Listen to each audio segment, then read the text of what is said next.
ایک مرتبہ لوگوں نے حضرت ادہم بلخی رحمۃ اللہ علیہ سے سوال کیا کہ کیا وجہ ہے کہ اللہ تعالیٰ ہماری دعائیں قبول نہیں فرماتا؟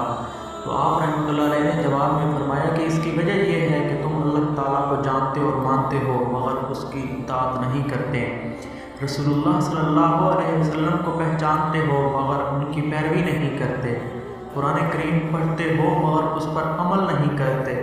اللہ تعالیٰ کی نعمتیں کھاتے ہو مگر اس کا شکر ادا نہیں کرتے، جانتے ہو کہ جنت اطاعت کرنے والوں کے لیے ہے مگر اس کی طلب نہیں کرتے، جانتے ہو کہ دوزخ گناہ گاروں کے لیے ہے مگر اس سے نہیں ڈرتے، شیطان کو دشمن سمجھتے ہو مگر اس سے دور نہیں بھاگتے بلکہ اس سے دوستی کرتے ہو، اپنے عزیز و اقارب کو اپنے ہاتھوں سے زمین میں دفن تو کرتے ہو مگر عبرت نہیں پکڑتے، موت کو برحق جانتے ہو مگر آخرت کے لیے کوئی سامان نہیں پکڑتے